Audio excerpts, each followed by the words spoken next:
This is the VOA Special English Health Report. Loneliness has been linked to depression and other health problems. Now, a study says it can also spread.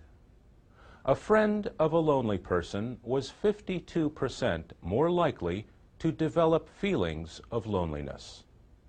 And a friend of that friend was 25% more likely to do the same. Earlier findings showed that happiness, obesity, and the ability to stop smoking can also spread, like infections, within social groups. The findings all come from a major health study in the American town of Framingham, Massachusetts. The study began in 1948 to investigate the causes of heart disease. Since then, more tests have been added, including measures of loneliness and depression.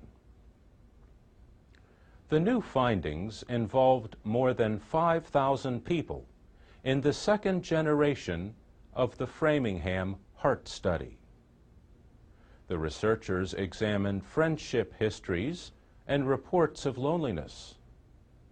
The results established a pattern that spread as people reported fewer close friends. For example, loneliness can affect relationships between next-door neighbors.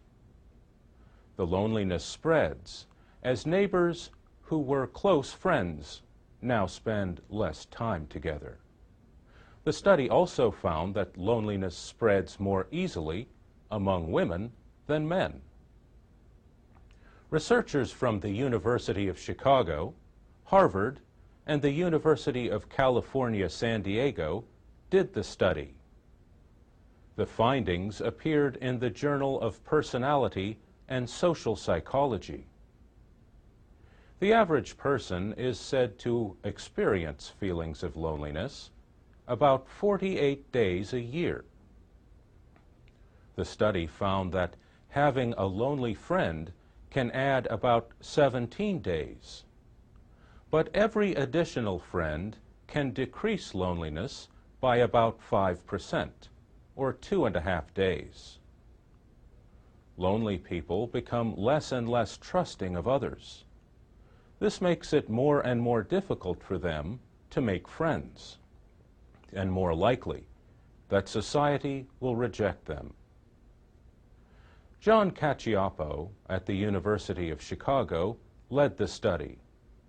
He says it is important to recognize and deal with loneliness. He says people who have been pushed to the edges of society should receive help to repair their social networks. The aim should be to aggressively create what he calls a protective barrier against loneliness. This barrier, he says, can keep the whole network from coming apart. And that's the VOA Special English Health Report. You can find transcripts and MP3s of all of our reports at voaspecialenglish.com. You can also post your comments and read what others are saying. And you can find us on YouTube and Twitter at VOA Learning English.